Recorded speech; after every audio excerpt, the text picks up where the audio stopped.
Bismillahirrahmanirrahim. Assalamualaikum warahmatullahi wabarakatuh. Alhamdulillahi rabbil alamin. Wa bihi nasta'inu ala umuri dunya waddin. Wa sallallahu ala nabiyyina wa sayyidina Muhammadin wa ala alihi wa sahbihi ajma'in. Amma ba'd. Kita panjatkan puja dan puji syukur kehadirat Allah Subhanahu wa taala.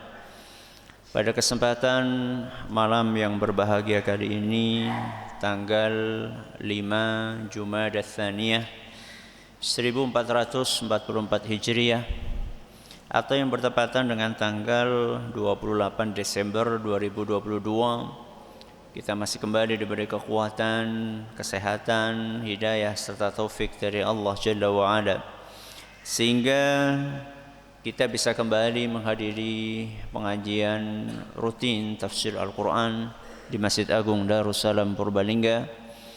Kita berharap semoga Allah Subhanahu wa taala berkenan untuk melimpahkan kepada kita semuanya ilmu yang bermanfaat, sehingga bisa kita amalkan sebagai bekal untuk menghadap kepada Allah Jalla wa Ala. Allahumma amin. Salam dan salam semoga senantiasa tercurahkan kepada junjungan kita Nabi Agung Muhammad sallallahu alaihi wasallam, pada keluarganya, sahabatnya dan umatnya yang setia mengikuti tuntunannya hingga akhir nanti. Seperti biasanya, sebelum kita mengawali pengajian malam hari ini, kita akan membaca surat yang mulia, surat Al-Insyiqaq. Semoga Allah Subhanahu wa taala memberkahi majelis kita. A'udzu billahi minasy syaithanir rajim.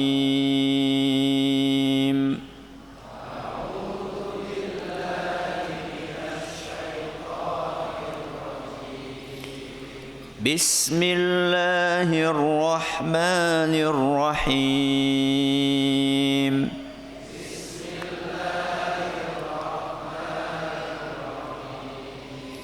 Idza as-samaa'u inshaqqat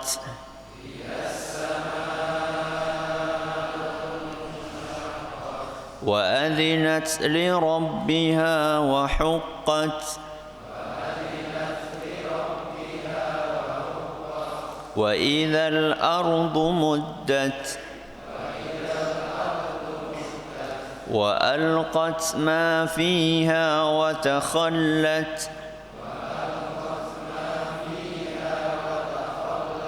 وأذنت لربها وحقت يا أيها الإنسان إنك كادح إلى ربك كدحا فملاقيه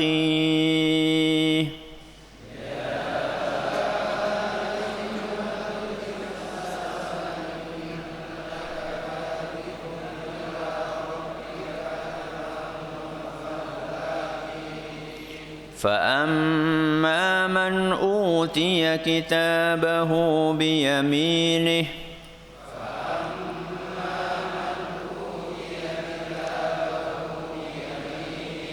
فسوف يحاسب حسابا يسيرا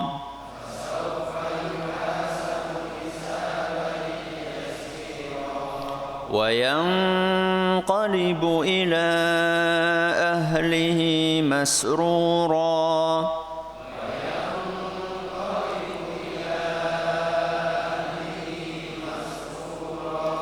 وأما من أوتي كتابه وراء ظهره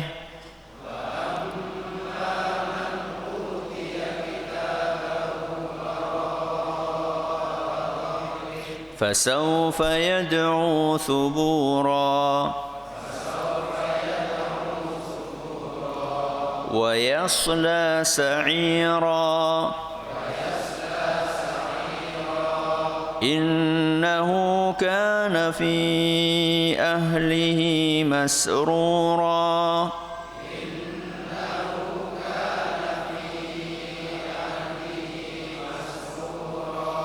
إنه ظن أن لن يحور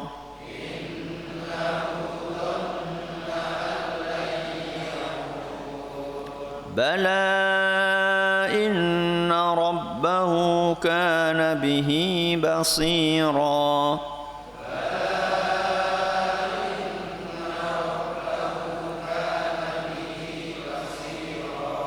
فلا أقسم بالشفق والقمر إذا اتسق لتركبن طبقا عن طبق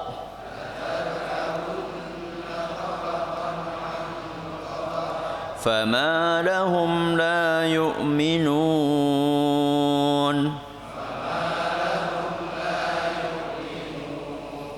وإذا قرئ عليهم القرآن لا يسجدون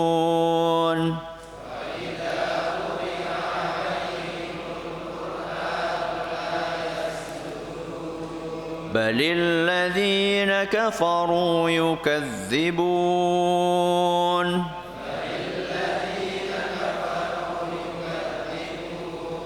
والله أعلم بما يوعون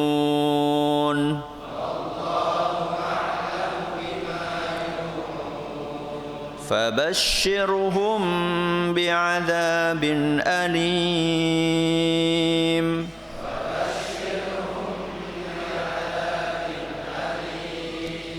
إلا الذين آمنوا وعملوا الصالحات لهم أجر غير ممنون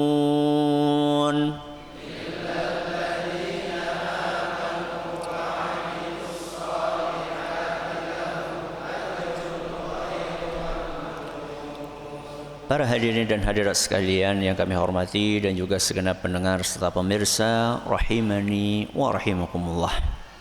Ayat yang terakhir kita bahas adalah ayat nomor 22.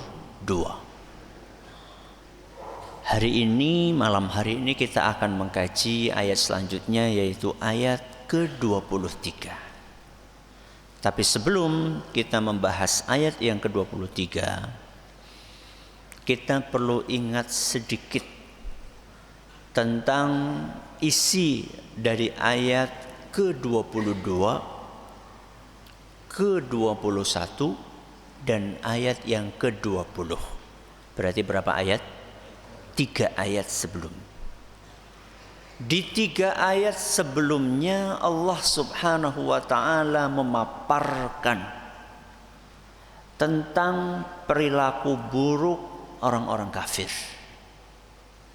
Allah ceritakan tentang kejahatan-kejahatan mereka.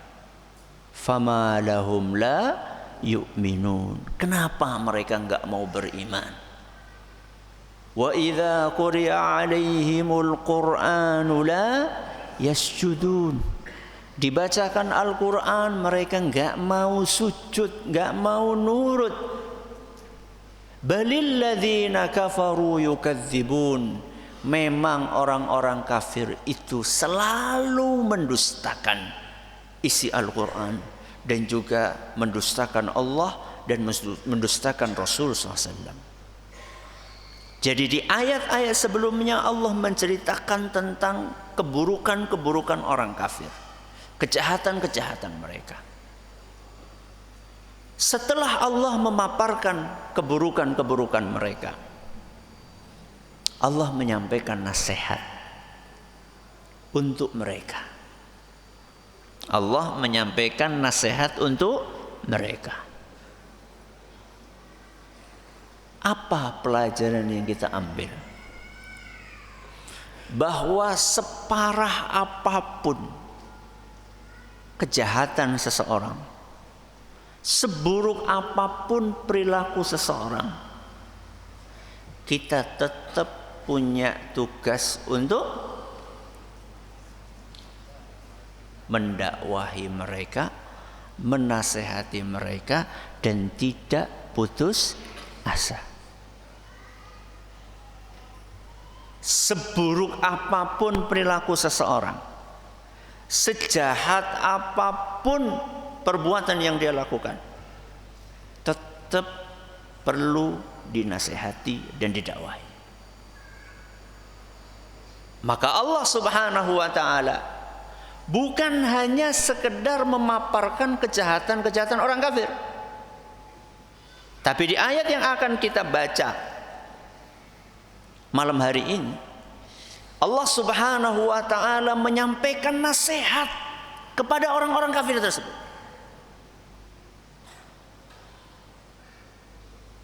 Dan Allah menyampaikan nasihatnya tidak asal-asalan,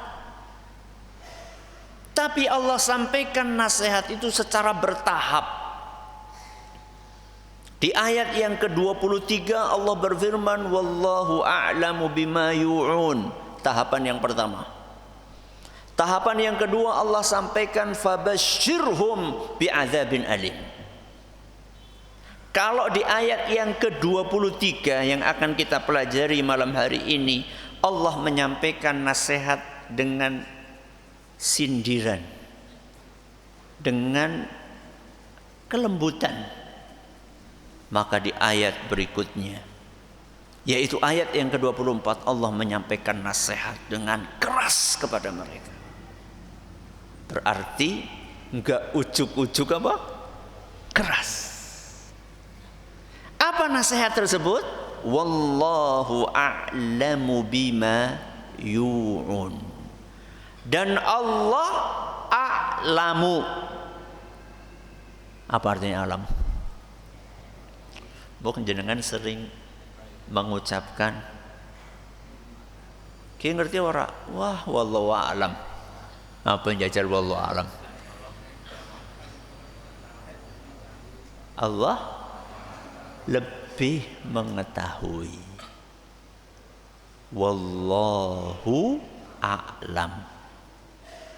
Nasihat yang disampaikan Allah ini diawali dengan kalimat itu, wallahu a'lam.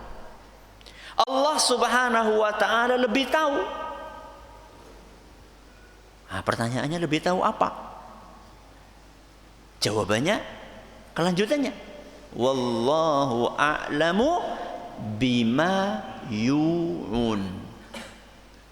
Dan Allah itu lebih tahu tentang apa yang mereka sembunyikan.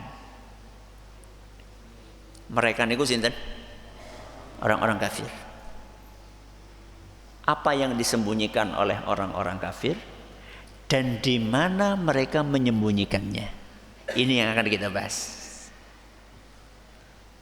Apa yang disembunyikan oleh orang kafir dan di mana mereka menyembunyikannya?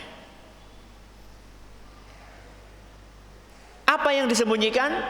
Karena pembahasannya panjang, kita undur. Di mana mereka menyembunyikan? Para ulama tafsir mereka menyampaikan, mereka orang-orang kafir menyembunyikan sesuatu itu di dalam hati mereka. Berarti tempat menyembunyikannya di mana? Di hati. Apa yang disembunyikan? Satu, niat jahat mereka. Kenapa? Niat jahat mereka. Dua, keyakinan buruk mereka. Kenapa? Keyakinan buruk mereka. Tiga, isi hati kecil mereka. Isi hati kecil mereka. Baleni jajal. Satu, napa? Niat jahat mereka. Dua, keyakinan buruk mereka. Tiga, isi hati kecil mereka. Di mana disembunyikannya?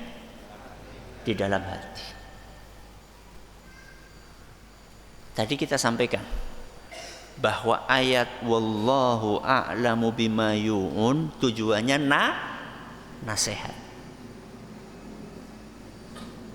Allah Subhanahu wa taala mengingatkan kepada orang-orang kafir tersebut, hati-hati dengan kejahatan-kejahatan yang kalian lakukan, dengan niat-niat buruk yang ada dalam hati kalian. Sungguh Allah tahu apa yang ada dalam isi hati kalian. Ini peringatan. Ini peringatan. Ini nasihat. Ya. Jenengan ya, jenengan. Kalau ketemu sama orang soleh, ya, kiai, ulama, ya, ustadz, ya. Itu kalau ustadznya sudah ngomong, aku ngerti loh, kau pengen apa aja nih sebenarnya. Marah saudara? Marah saudara? Takut. Karena biasanya orang-orang yang soleh itu firasatnya itu apa? Tajam. Ittaqu firasatal mu'min. Takutlah kalian dengan firasatnya orang yang beriman. Karena biasanya mata batinnya itu apa? Tajam. Bukan tahu hal gaib, bukan. Tapi mata batinnya tajam, bisa ngira-ngira ini orang datang ini arep ngapa? Arep nyopet apa arep konsultasi masalah agama gitu loh kira-kira ya. Ketika kita diomongi kayak gitu, kita takut. Padahal mungkin nggak perkiraan orang soleh ini keliru? Mungkin, namanya juga manusia. Tapi kalau sudah Allah yang menyampaikan, wallahu a'lam, Allah itu lebih tahu. Mungkin nggak salah? Nggak mungkin. Bahkan Allah lebih tahu tentang diri kita dibanding kita sendiri. Aku lu orang ngerti sombong apa ora? Ya, kadang-kadang kita kayak gitu. Aku lu orang ngerti ikhlas apa ora? Allah tahu, bahkan lebih tahu tentang isi hati kita dibandingkan kita sendiri. Maka kalimat wallahu a'lamu bima yu'un ini nasihat untuk orang-orang kafir tersebut supaya mereka berhenti dari kekufurannya, berhenti dari kejahatannya, karena sungguh Allah tahu rencana-rencana buruk mereka. Sudah. Berarti wallahu a'lamu bima yu'un itu nasihat. Mari kita kaji satu persatu dari apa yang tadi kita sampaikan. Yang disimpan, yang disembunyikan di dalam hati orang kafir itu, kata para ahli tafsir, yang pertama apa mau?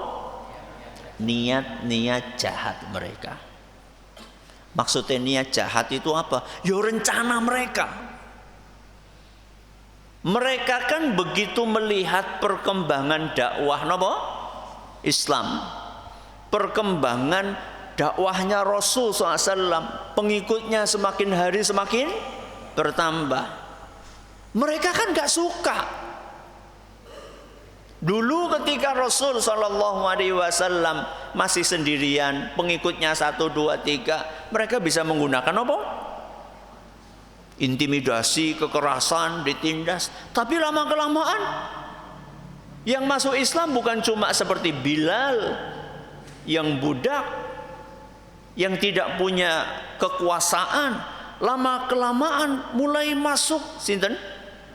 Hamzah. Terus nggak lama kemudian sinten? Umar bin Khattab. Kalau seperti siapa? Yasir, terus Sumayyah, siapa lagi? Ammar, orang-orang lemah, budak, pembantu, mereka bisa tindas. Kok yang masuk Hamzah? Ya ora wani yo. Wong diceritakan itu Hamzah, kalau yang lain-lain pulang berburu bawanya rusa, terus apa maning? Ya pokoknya hewan-hewan yang gampang-gampang untuk didapatkan. Hamzah pulang-pulang bawanya macan, singa. Ya orang marah karo Hamzah, orang gede-gede dhuwur. Begitu pula nggak lama kemudian sinten? Umar bin Khattab. Ini kan orang-orang musyrikin Quraisy. Wah, ini bahaya kalau dibiarkan. Akhirnya mereka menyusun rencana-rencana jahat untuk membendung dakwah Islam, bahkan sampai level untuk menghabisi nyawa Nabi kita Muhammad SAW. Dan itu terjadi di malam keberangkatan Rasulullah SAW kemana? Ke Madinah, hijrah. Ya, mereka merencanakan untuk membunuh Nabi kita Muhammad SAW sebelum beliau berangkat kemana? Ke Madinah. Berhasil? Gagal. Wallahu a'lamu bima yu'un. Allah tahu apa niat-niat dan rencana-rencana buruk mereka. Jadi ini sekaligus hiburan buat siapa? Buat Rasul SAW. Wahai Muhammad, jangan takut, jangan cemas. Engkau itu berada di bawah perlindungan siapa? Allah Subhanahu wa ta'ala. Akhirnya Nabi SAW sudah dikepung oleh pemuda-pemuda kuat yang diambil dari masing-masing suku, masing-masing kabilah, supaya kabilahnya Nabi Muhammad SAW nggak bisa nggak bisa nuntut, makanya diambil semuanya dari seluruh kabilah yang ada. Triknya mereka, siasat liciknya mereka, supaya kabilahnya Nabi Muhammad SAW tidak nuntut qisas. Karena kalau qisas berarti harus berlawanan dengan semua kabilah yang ada. Dipilih satu pemuda yang paling kuat, yang paling hebat, yang paling ahli perang, yang paling ahli gulat, paling ahli untuk membunuh. Rencananya begitu Nabi Muhammad SAW sedang tiduran di kasurnya, mereka masuk, bruk, semuanya membacokkan pedangnya, dan akhirnya gak bisa nuntut karena yang bunuh berapa? Seluruh kabilah yang ada. Ternyata Rasulullah SAW bisa lenggang kangkung meninggalkan rumah itu dengan cara nopo? Apa jajal? Hah? Ngilang? Tuh. Dengan apa? Pasir saja. Hanya dengan pasir yang disebarkan oleh Nabi SAW ke kepala mereka, Rasulullah SAW keluar dalam keadaan mereka tidak bisa melihat Nabi kita Muhammad SAW. Gue Kanjeng Nabi itu jenengan. Ya. Jadi ini yang pertama. Apa yang pertama? Niat jahat mereka kepada Nabi kita Muhammad SAW. Yang kedua, apa mau? Keyakinan rusak mereka. Apa itu keyakinan rusak mereka? Kekufuran. Apalagi kesyirikan. Apalagi ketergantungan kepada selain Allah. Jangan tahu, saat itu di sekeliling Ka'bah ada berapa patung? Ratusan patung, bayangkan. Ya. Ada yang di depan Ka'bah, ada yang di dalam Ka'bah. Itu baru patung-patung yang ada di sekeliling Ka'bah. Belum setiap RT punya patung sendiri. Nanti setiap desa punya patung sendiri. Setiap rumah punya patung sendiri. Coba bayangkan. Begitu rusaknya keyakinan mereka. Ketergantungan mereka kepada selain Allah Azza wa Jalla. Hati mereka dipenuhi dengan kesyirikan dan kekufuran. Maka Allah Subhanahu wa ta'ala ingatkan mereka, wallahu a'lamu bima yu'un. Allah tahu tahu persis isi dari keyakinan-keyakinan rusak yang kalian miliki. Maka waspadalah dan hati-hatilah.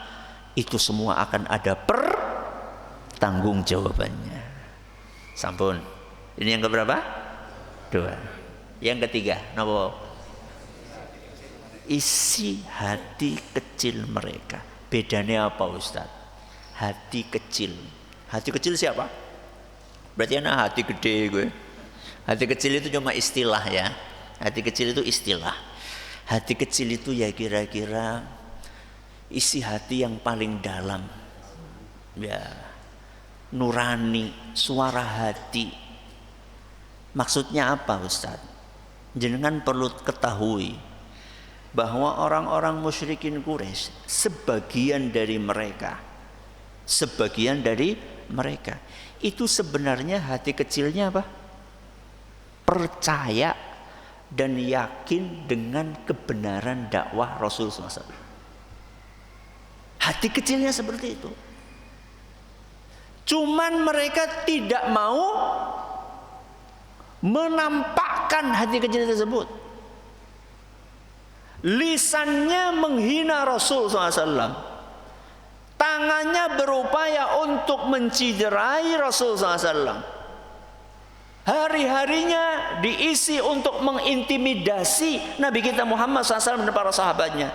Tapi sebenarnya hati kecil mereka tahu bahwa Rasul SAW itu jujur.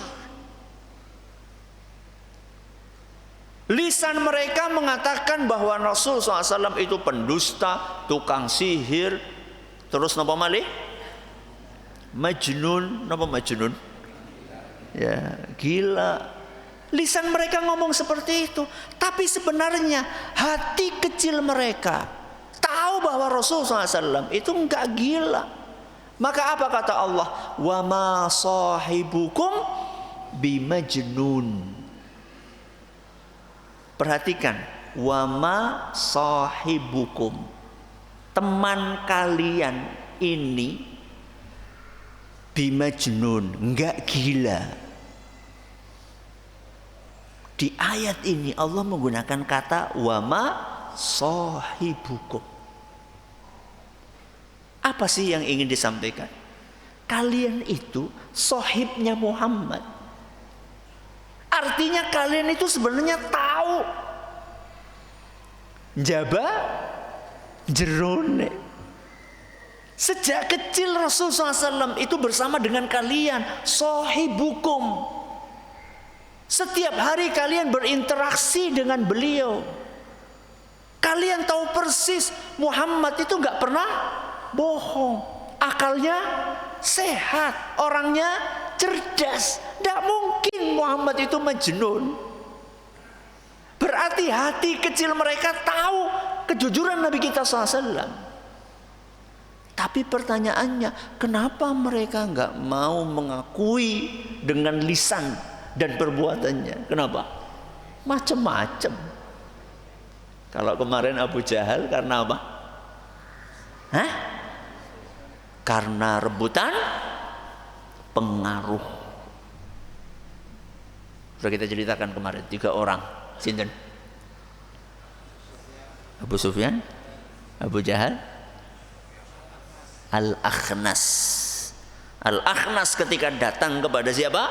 Abu Jahal. Minta pendapatnya Abu Jahal. Sebenarnya kayak apa sih sebenarnya ketika kamu dengerin Al-Quran yang dibaca sama Nabi SAW malam-malam sembunyi-sembunyi. Berapa malam? 3 malam berturut-turut. Kewenangan neng kancane. Sebenarnya seperti apa sih? Abu Jahal bukannya menjawab aku beriman sebenarnya, tapi dia langsung mengatakan, oh enggak mungkin saya akan mau beriman. Dari dulu sampai sekarang kabilahku dengan kabilahnya Muhammad selalu bersaing, merebut pengaruh orang-orang Arab. Enggak mungkin aku mau beriman. Hati kecilnya sebenarnya tahu kejujuran Nabi Muhammad SAW, tapi kalah dengan apa? Hah? Dengan iri, dengan dengki, dengan hasad. Oke. Contoh yang lain. pamanda Rasul SAW. Sinten? Abu Thalib. Abu Thalib itu meninggalnya beriman atau tidak beriman? Tidak beriman.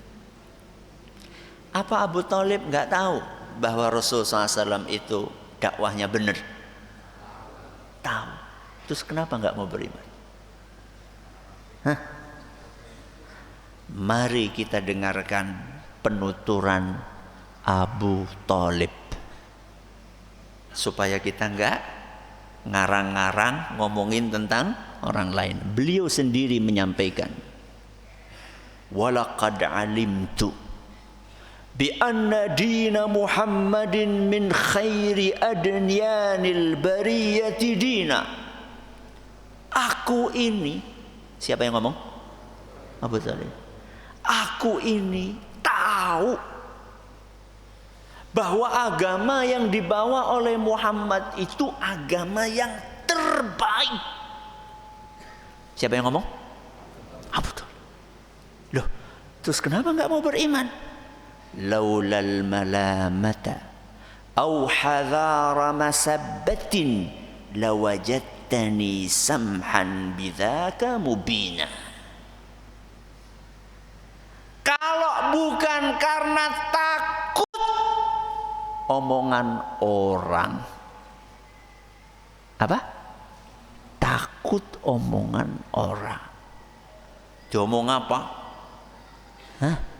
Ora setia karo ajaran nenek moyang, pedot oyote. Kalau bukan karena perasaan takut dengan omongan orang, aku sudah mengumumkan keimananku.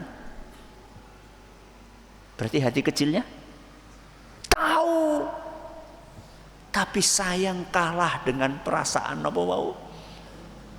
Pekewuh. Apa njajal pekewuh bahasa Indonesia nih? Orang kepenak ya bahasa Jawa. Hah? Nggak enak. Ya, nggak enak diomong sama orang. Kamu wis ngerti kayak syirik. Iya, tapi aku diomong nang wong sekampung kepriwe? Ya. Hati-hati. Ya. Ini adalah penafsiran yang keberapa? Yang ketiga. Apa yang ketiga? Allah tahu hati kecil mereka. Baik. Para ulama menjelaskan bahwa Allah tahu tiga hal tadi. Apa yang pertama? Niat jahat. Yang kedua? Keyakinan rusak. Yang ketiga? Isi hati kecil mereka. Allah itu menyampaikan hal tersebut untuk mengingatkan kepada mereka bahwa itu semua ada balasannya.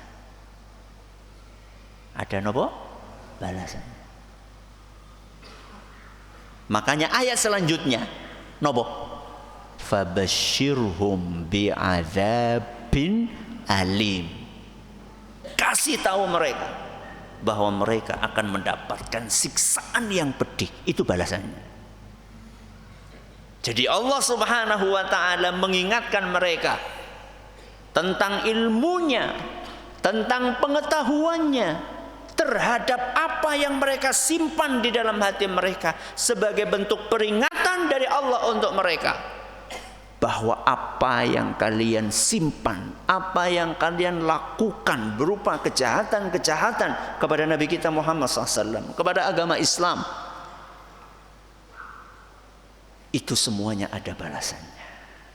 Maka pelajaran buat kita, hati-hati menyimpan sesuatu di mana? Di dalam hati. Hati-hati menyimpan sesuatu di dalam hati. Hati-hati yang pertama tadi awas. Hati yang kedua maksudnya kolbu. Hati-hati menyimpan sesuatu di dalam hati. Kenapa? Karena apa yang kita simpan di dalam hati kita ada pertanggungjawabannya. Apa kata Allah Subhanahu wa taala dalam surat Asy-Syu'ara ayat 88 sampai 89. Ayat pinten? 88 sampai 89. Surat apa? Asy-Syu'ara. Apa kata Allah? Yauma la yanfa'u malun wala banun. Di hari kiamat nanti, harta yang kita miliki, keturunan yang kita miliki tidak akan bermanfaat untuk menyelamatkan kita. Illa, kecuali man atallaha biqalbin salim. Kecuali orang yang menghadap kepada Allah dalam keadaan membawa qalbin salim. Napa? Ati sing resik, yang bersih, yang selamat dari keyakinan-keyakinan rusak, dari niat-niat napa? Jahat, dari penyakit-penyakit riya, sombong, iri, dengki, hasad, apa maning? Bakhil, medit. Hati yang bersih, itulah hati yang bukan dijadikan tempat untuk nyimpen hal-hal yang buruk-buruk. Maka hati-hati dengan isi hati kita. Perbaiki hati kita, bersihkan dari penyakit-penyakit hati. Mudah-mudahan kita bisa menghadap kepada Allah Azza wa Jalla dalam keadaan hati yang bersih. Ini yang bisa kita pelajari pada kesempatan kali ini. Terima kasih atas perhatiannya. Mohon atas segala kurangannya kita akhiri dengan doa kafaratul majlis. Subhanakallahumma wa bihamdika asyhadu an la ilaha illa anta astaghfiruka wa atubu ilaik. Assalamualaikum warahmatullahi wabarakatuh.